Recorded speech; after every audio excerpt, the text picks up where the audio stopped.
날이 돌아왔었습니다. 지금 잘 오실 줄로 믿습니다. 오늘은 우리나라에서 이제 어린이날로 이렇게 지키는 어린이날이고 또 교회에서는 어린이 주일로 이렇게 지키고 있습니다. 어린이가 얼마나 중요한지 그래서 1년에 하루를 이렇게 쉬는 날로 지키고 있습니다. 중국에서는 아주 오래전부터 태아 교육, 그걸 태교라고 해요. 태교. 아주 그 태교에 대한 그런 관심이 많이 있었어요. 그래서 어머니가 애를 뵈면은 앉아있는 것도 똑바로 앉아있지 옆으로 기대고 비스듬하게 앉아있거나 그렇지 않는다고. 똑바로 앉았어. 어머니가. 또 음식을 먹을 때에도 잘 가려서 생선을 먹어도 상하지 아니하고 아주 신선한 생선을 먹는다든지 그렇게 뱃속에 애가 들었을 때에는 어머니들이 이렇게 몸가짐을 중국에서 아주 잘했다고 합니다. 그 뱃속에 있는 아이의 교육을 위해서 서양에서도 그래요. 서양 사람은 또 태아 교육, 애가 뵈면은 좋은 음악을 듣는다든지 또는 어디를 가도 더러운 걸 본다든지 더러운 장소로 걸어간다든지 그렇지 않는다는 거예요. 또 집에다가는 위인전이나 큰 그런 그림을 그려놓고 그걸 보면서 감상하면서 뱃속 아이하고 같이 이렇게 좋은 환경을 만들어줘. 그 환경. 우리나라도 태교가 아주 열심히 하고 있지 않습니까? 우리나라 여성들도 애를 뵈면은 적당한 운동도 하고 또 음식도 적당히 먹고 또 좋은 음악도 듣고 그래서 어떡하네 뱃속에 있는 아이가 정말로 정상적으로 올바르게 잘 이렇게 10개월 동안 컸으면 좋겠다라는 그런 마음으로 태교 교육을 하고 있습니다. 어떻게 보면 이것이 꼭 형식적인 것에 지난지 모르겠습니다만은 이렇게 아기가 뱃속에 있을 때부터 교육이 시작된다는 거예요. 뱃속에 있을 때부터. 그래서 이런 말도 있죠. 대성 싶은 나무는 떡잎부터 알아본다.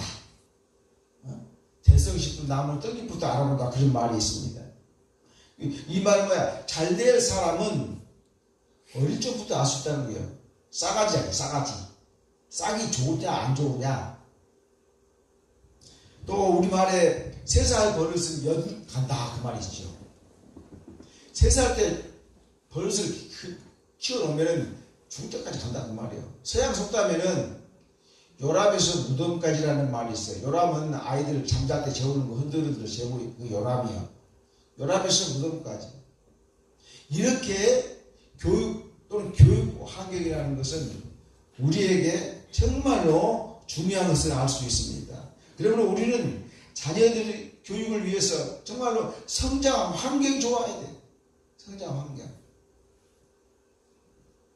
아무리 애들한테 공부해라 하면 공부합니까? 공부 안 합니다. 이거 보면서 우리 딸이나 아들은 저거 공부하란 말을 제가 안 한 것 같아요. 그래도 대학교 가더니만 장학금을 받아오더라고.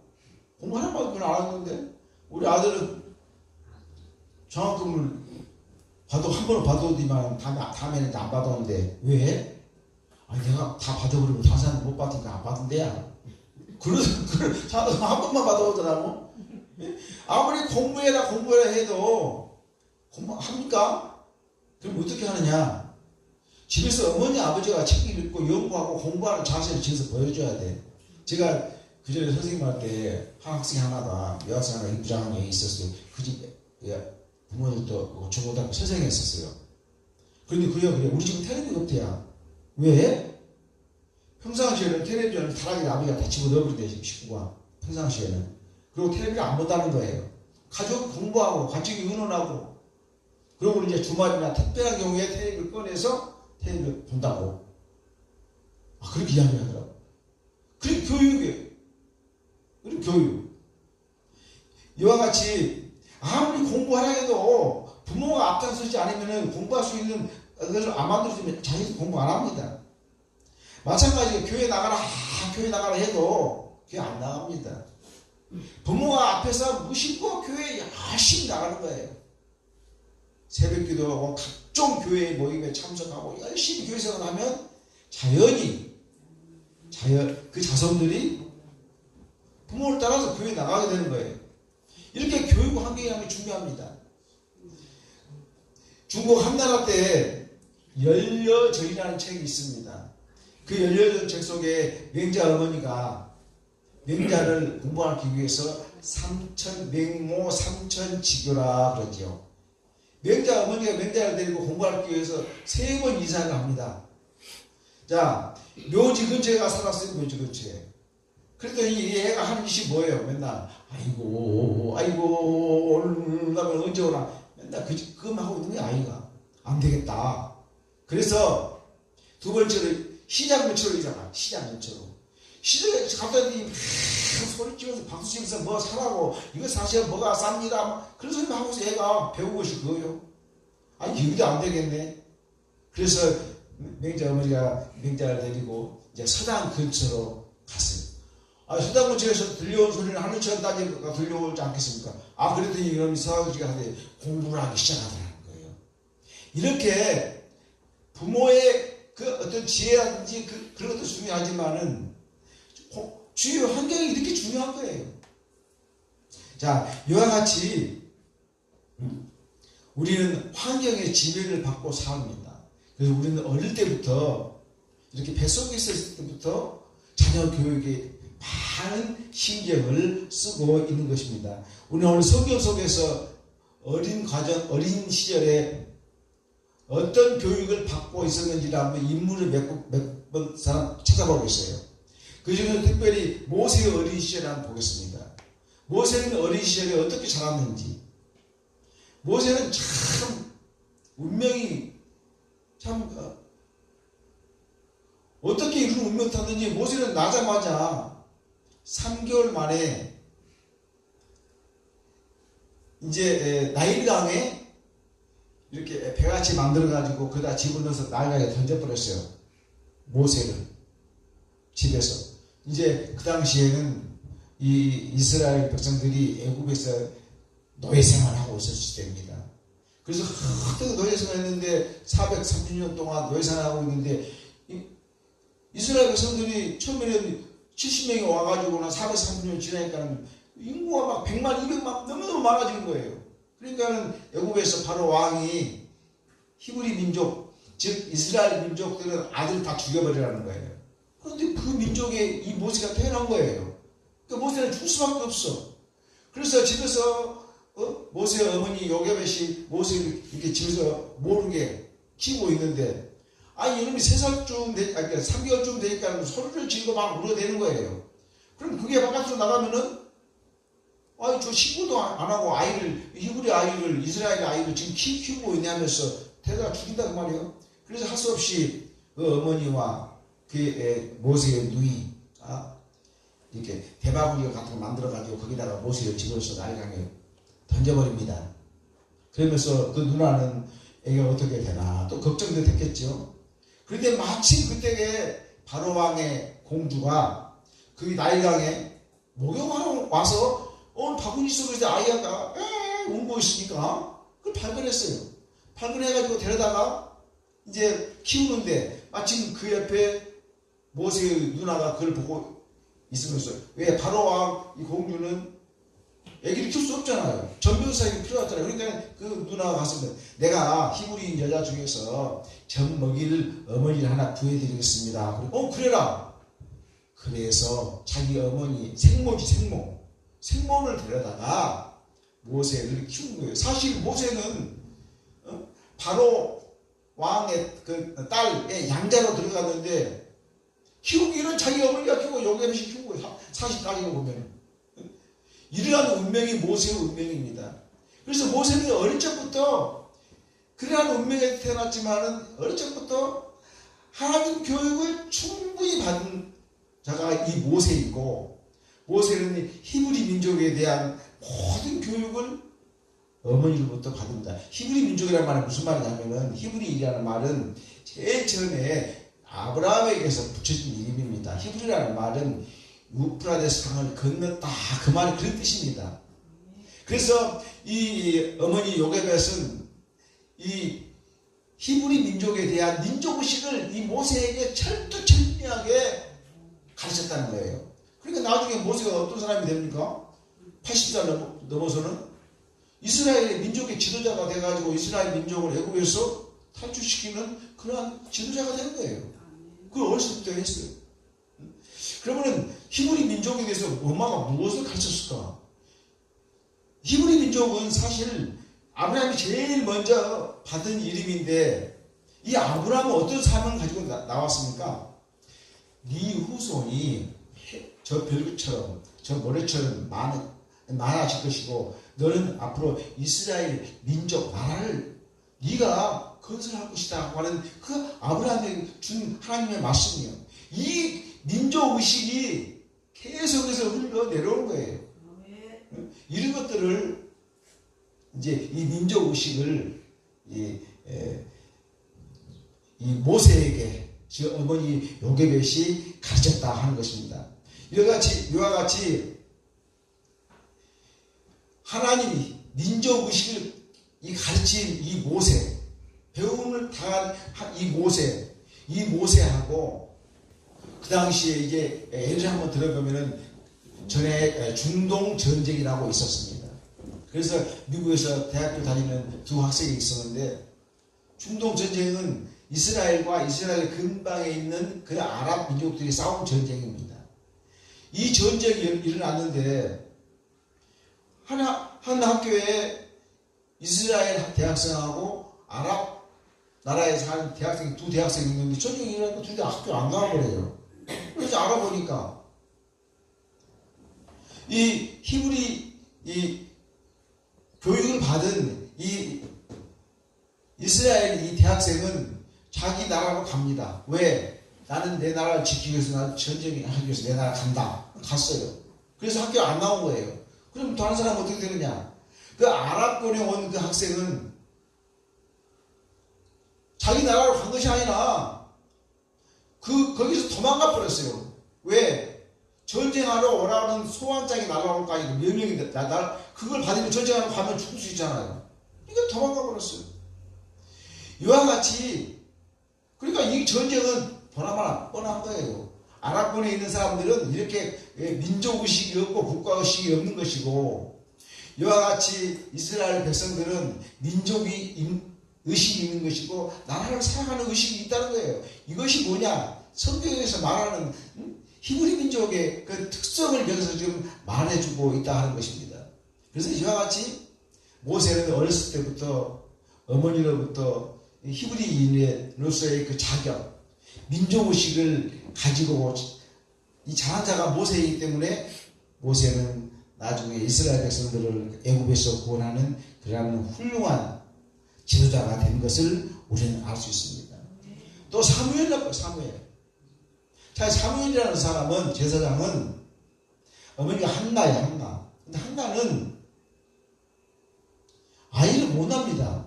그래서 하나님께 간절히 기도를 해요. 아들 하나 달라고.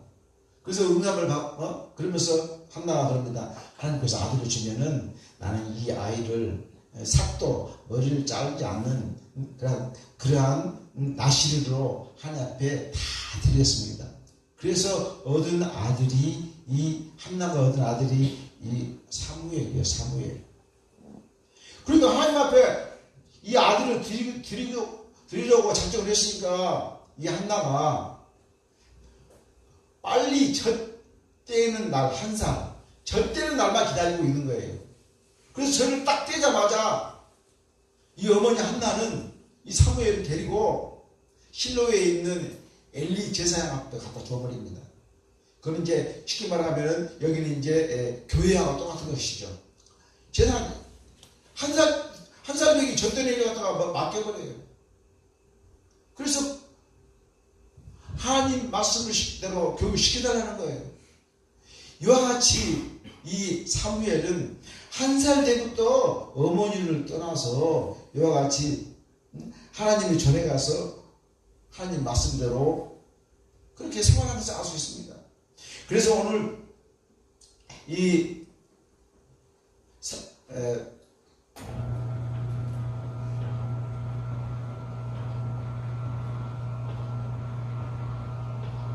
지워졌나? 자, 사무엘상 3장 1절에 보면은 사무엘이, 잠깐 찾아보겠습니다.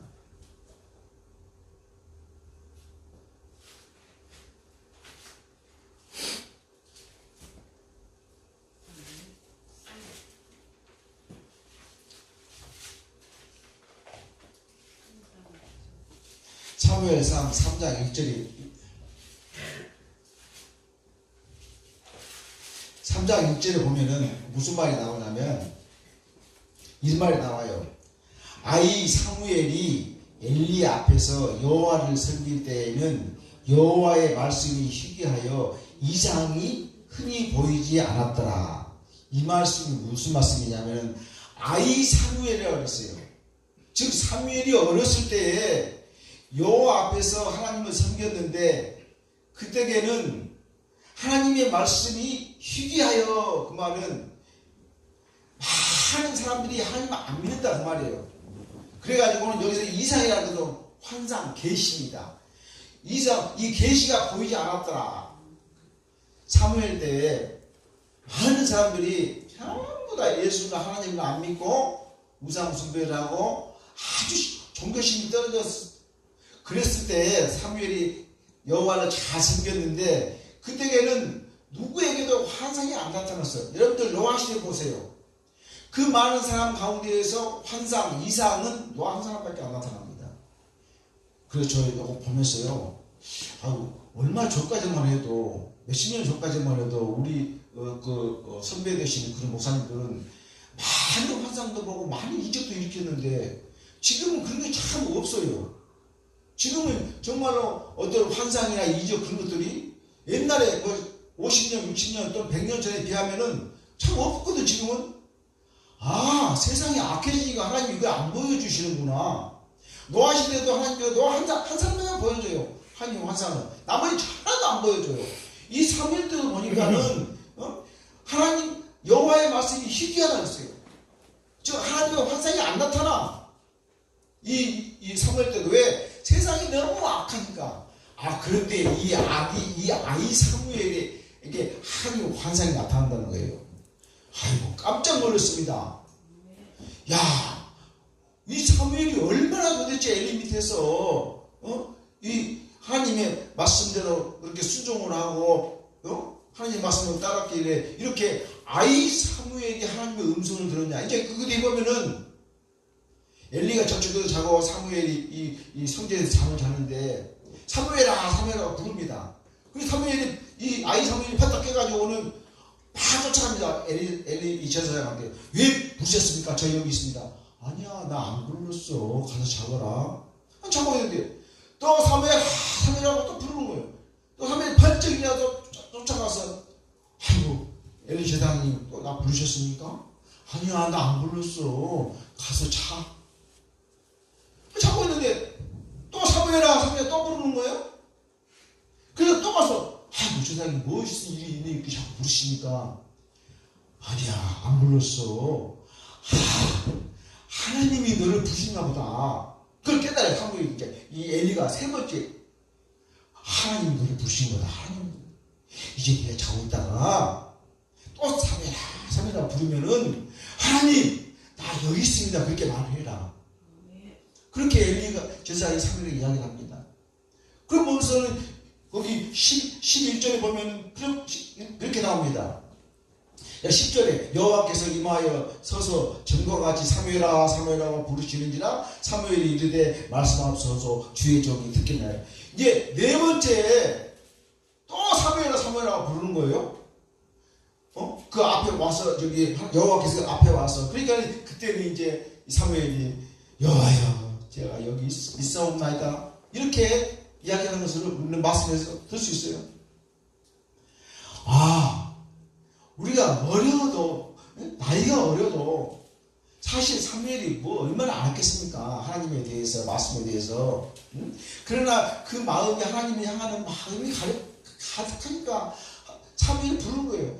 성경에서 이름을 부른다고 하는 것은 하나님의 사랑을 의미하는 겁니다. 예? 성경에서 하나님의 이름 부른 사람들은 노아 시대도 하나님의 이름을 부릅니다. 또 마찬가지예요. 바울 사울 때에도 부르죠. 핍박하냐? 부르십니다. 이와 같이 하나님이 사랑하는 사람이 직접 그 사람의 이름을 부르신 거예요. 우리도 정말로 하나님 우리 직접 이름을 부르시길 바랍니다. 이와 같이 사무엘은 아기 사무엘이었어요. 3장 2절 그러니까 아이 사무엘이라고 했어요.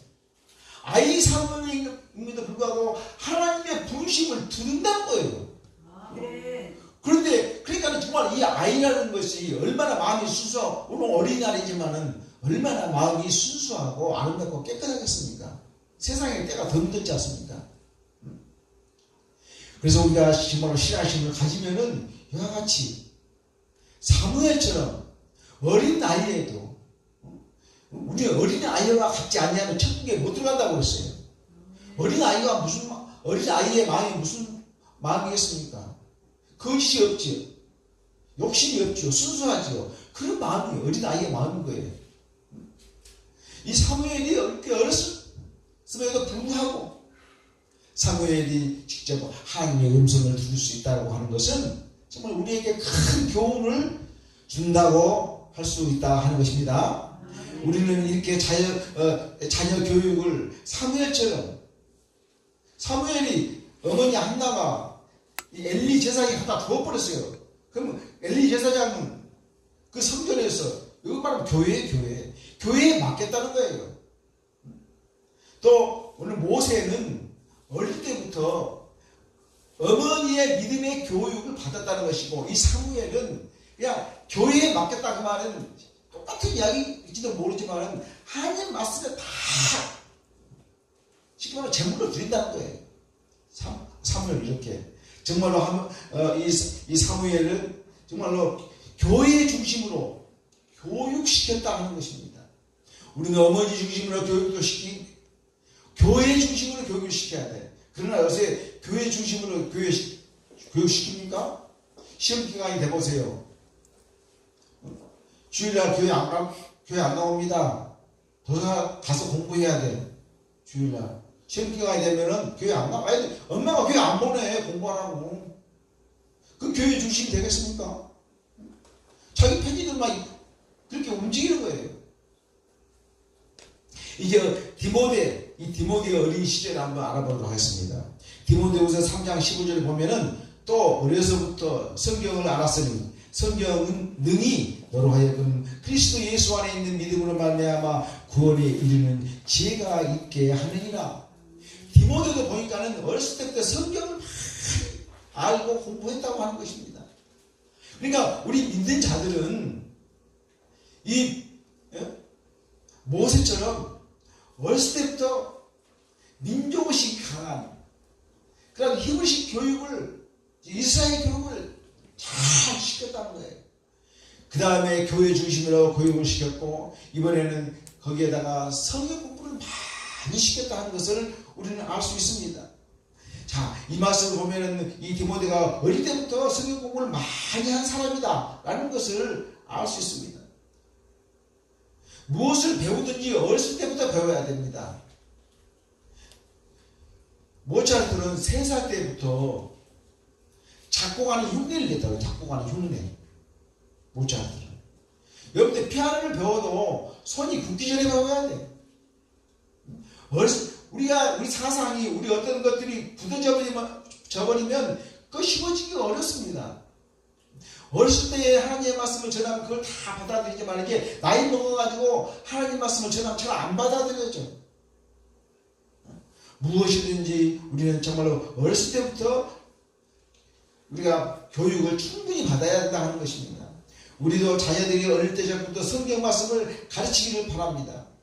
자, 아이들 앞에서 돈 타령 한번 해본다고 봅시다. 돈 타령. 아이들 많이 있는데 돈 타령. 그럼 아이들이 어떻게 되겠습니까? 우리는 돈이 필요한데 돈이 없네? 도둑놈 만들어버리는 거예요. 잘못하면. 아들 돈 데려가다가 정말 잘해야 돼. 요새는 어머니들이 바쁘다고 애들한테 밥도 잘 안 해먹여요. 좀 부유한 집들은 다 식모가 돼갖고 식모를 들다가 식모가 밥 다 해먹입니다. 여러분, 식모가 반찬 만들어서 밥 해주고다고 어머니가 반찬 만들어서 밥 해주고 갔습니까? 응? 또 요새는 오락실에 TV를 봐라, 뭐 핸드폰에 뭐 게임을 해라, 그러고 끝나버립니다. 어머니들 하는 게 좀 그렇게 해갖고 그 아이들이 교육이 제대로 되겠냐 그 말이에요. 부모가 이 모세 어머니처럼, 사무엘 어머니처럼, 이 디모데처럼 그렇게 뱃속에서부터 교육을 시키는 것처럼 우리가 정말로 그렇게 열심히 부모네들이 교육을 시켜야지 그런 교육의 결과가 잘 나타난다는 것입니다. 자, 그러면 오늘은 이제 자녀 교육을 어떻게 시켜야 되느냐, 오늘 하나님 말씀이에요. 자녀 교육을 어떻게 시키라는 오늘 에베소서 6장 4절 말씀이에요. 자녀 교육 시키는 방법입니다. 그 앞절에 보니까 또 아비들아 너희 자녀를 노엽게 하지 말라. 노엽게라는 말은 자녀를 성질나게 화나게 하지 말라는 뜻이에요.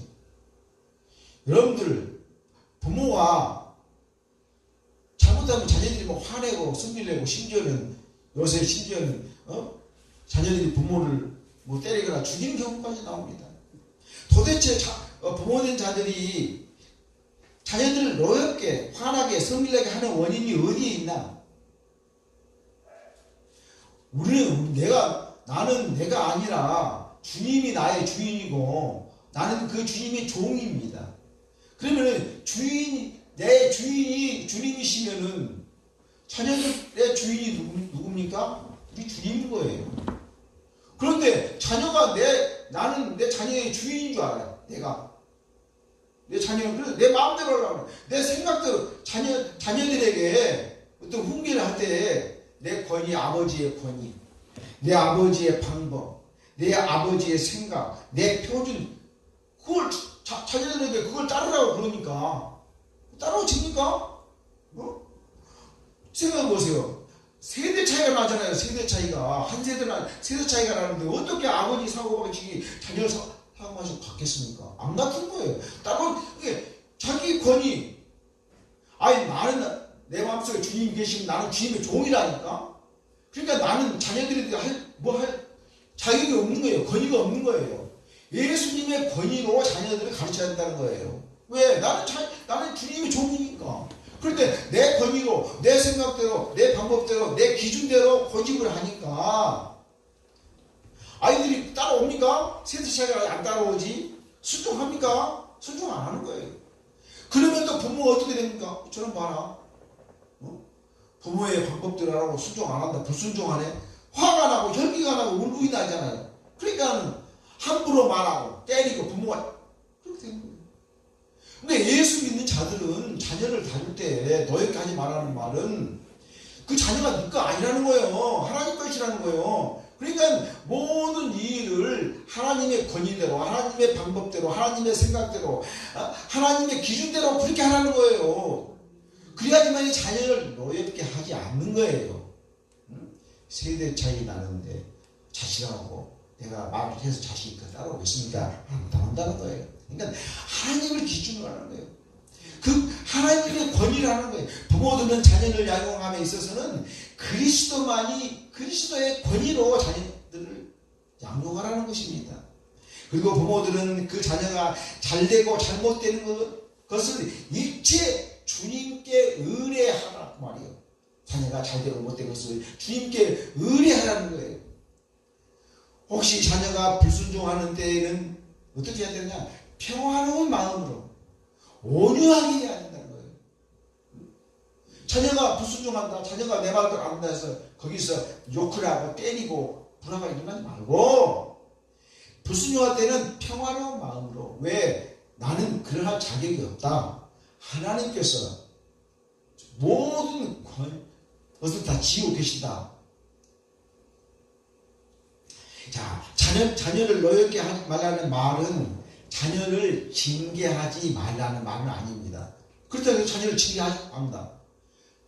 그 말은 아닙니다. 화나게 하지 말라는 말은 하나님의 말씀으로 자녀를 하나님 말씀으로 자녀를 가르치라는 그런 뜻입니다. 평화롭게 온유하게 가르치라는 뜻이에요. 그러면은 도대체 자녀를 노엽게 하지 말라는 말은 징계하지 말라는 말 아닌데 잠언 29장 15절에 보니까 채찍과 꾸지람이 지혜를 주거늘 입으로 행하게 버려둔 자식은 어미를 욕되게 하느니라. 채찍과 꾸지람이 지혜를 주거늘 입으로 행하게 버려둔 자식은 어미를 욕되게 한다. 내버려 둬버린다? 그러면 어미가 욕먹는다 그 말이에요. 잠언 13장 24절에 매를 아끼는 자는 그의 자식을 미워함이라. 자식을 사랑하는 자는 근실이 징계하느니라. 근실이 징계한다는 말은 어릴 적부터 일찍이 징계한다는 거예요. 그래서 여기서 채찍은 징계를 이야기합니다. 징계. 자, 징계는 구타를 말하는 것이 아닙니다. 징계한다는 것은 사랑과 권위와 규율 있게 하는 것이고 문란하고 또 악독하고 혈기로 하는 것은 아니다는 것을 이야기하고 있는 것입니다. 계속해서 잠언 19장 18절에 네가 네 아들에게 희망이 있은즉 그들을 징계하되 죽을 마음을 갖지 말아라. 죽일 마음을 갖지 말아라. 이렇게 말씀하고 있습니다. 오늘 자녀를 교육할 때에는 자녀를 어렵게 하지 말라. 그러면 14절 하반절에 보니까 그러면 어떻게 하느냐? 오직 주의 교훈과 훈계로 양육하라 했습니다. 부모는 단순히 자녀를 노엽게 하지 않는 것으로 책임을 다하는 거 아닙니다. 자녀 화나게 하지 않는 것으로 책임 다하는 것이 아니에요. 그 하반절에 보니까 6절 하반절에 보니까는 주의 교훈과 훈계로 양육하라 그랬어요. 주의 교훈과 훈계로. 그럼 주의 교훈은 뭐냐? 교훈은 훈련시키고 매 때리는 거예요. 교훈이라고 하는 것은 훈련시키고 매를 때려서 그 애를 책망하는 것이 교훈입니다. 그러니까 우리가 아이를 가르칠 때에는 훈련시켜야 돼. 교회에 나오는 훈련도 시켜야 되고 성경 읽는 훈련도 시켜야 되고 모두 훈련시켜야 됩니다. 어른들 앞에서 공손하게 도 훈련시켜야 돼요. 또 못하면 방금 이야기했던 것처럼 말씀드린 것처럼 채찍과 꾸지람이 지혜를 준다고 했지 않습니까? 또 이와 같이 체벌도 해야 된다는 거예요. 이와 같이 교훈이라는 것은 훈련이나 체벌을 동반하는 책망을 이야기하는 거예요. 훈계라고 하는 것은 이제 말로 교훈하는 것을 이야기하고 있습니다. 아버지는 이렇게 훈계와 교훈을 통해서 그리스도인다운 행동 양식을 자녀들이 가질 수 있도록 그렇게 심어줘야 돼요. 그냥 자녀들을 오냐 하고 노엽지 않게만 만들 것이 아니라 그들에게 따끔하게 체벌도 하고 훈련도 시키고 또 계속해서 훈계의 말씀을 해가지고 그리스도인답게 그러한 생활의 양식이 갖도록 성숙한 그리스도인이 되게 만드는 것이 이것이 집의 자녀들을 교육시키는 방법이다 하는 것입니다. 자녀 교육을 위한 주님의 가르침을 실제로 이렇게 자녀들에게 한 말씀대로 적용을 해야 한다는 것입니다. 주님이 교육하시는 방법은 뭐냐? 온유함, 관용으로 교육하는 거예요. 주님은 온유하고 관용으로. 우리는 그냥 자녀들 좀 보다면 소리 지르고 때리고 쫓아내고 별짓 다 하죠. 그러나 주님은 온유하고 관용. 우리가 이렇게 온유하고 관용하는 그러한 자세로 자녀들을 교육시켜야 됩니다. 이제 우리는 배에서부터 교육이 필요하다는 것을 알았습니다. 모세는 정말 어렸을 때부터 어머니 무릎에서 하나님 말씀을 배우고 그렇게 자라나서 훌륭한 민족 지도자가 됐어요. 사무엘은 저 때면서부터 교회에 가서 제사장에게 하나님 말씀을 듣고 배우더니만 아이 사무엘이 하나님의 음성을 듣고 훌륭한 제사장이 된 것을 우리는 또 알았습니다. 디모데도 열심으로 하나님 말씀을 먹고 자랐다는 이 디모데라고 하는 것을 알았습니다. 이제 정말로 우리는 자녀들을 교육할 때 이와 같이 자녀들을 또 노엽게 하지 말라는 것이죠. 자녀들을 노엽게, 환하게, 성밀하게. 자녀들은 내 것이 아니라는 거예요. 자녀들이 주님의 가르치신 대로, 주님의 생각대로, 주님의 판단대로 자녀들도 가르치라. 주님의 말씀대로 가르치라는 거예요. 그러면 이렇게 자녀들을 노엽게 해주는 것만 다 끝난 것이 아니다. 정말로 자녀들이 하나님 말씀으로 바로 안 섰을 때에는 자녀들을 훈련시키고, 자녀들에게도 체벌도 할 때는 체벌. 그러나 그 체벌의 마음은 죽을 마음을 가지고 있어야 안 돼. 정말 사랑의 마음을 가지고 해야 아주 훈계를 해야 한다는 거예요. 그래서 그리스도다운 그러한 성도를, 사람을 만들어야 한다는 이야기예요. 정말로 이 시대에는 신앙 교육이 너무 정말 부족합니다. 악한 세대예요. 그래서 하나님의 음성이 잘 안 들려. 많은 지도자가 있는데 지도자들이 하나님의 음성을 못 듣습니다. 세대가 악할수록.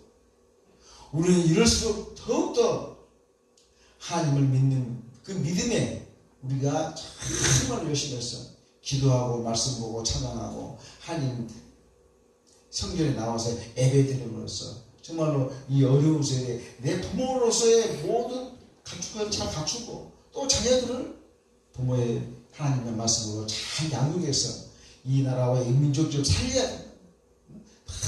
이 나라가 시끄럽고 어지럽습니다. 지금 이 나라가 되어진 것이 하나도 없어요. 다 너 죽고 나 사자는 거예요. 이렇게 악한 시대, 노아 시대와 같은 악한 시대, 이 사무엘 시대와 같은 악한 시대가 지금 이 시대입니다. 우리 성도들은 정말로 이럴수록 우리 자녀들을 잘 길러서 하나님의 훌륭한 백성이 될 수 있도록 우리가 열심히 신앙적으로 시키고 노력해야 될 줄을 믿습니다. 기도하겠습니다. 아버지 하나님, 이렇게 힘들고 어려운 시대에 저희들을 부모로서 주님께서 이 땅에 태어나게 하셨습니다. 아버지 하나님, 자녀를 양육할 때 하나님의 권위로 양육하게 도와주시옵소서. 말씀으로 자녀들을 양육할 수 있도록 도와주시옵소서. 자녀들을 예수 그리스도의 귀한 아들, 딸 될 수 있도록 아버지 하나님, 저희들에게 믿음을 허락하여 주시옵소서. 이 나라가 민족이 이렇게 어려울 때 우리가 자녀들을 잘 교육시키고 또한 저희들이 올바로 서서 이 나라와 이 민족을 구할 수 있도록 주님 도와주시옵소서. 예수님의 이름으로 기도 올리옵나이다.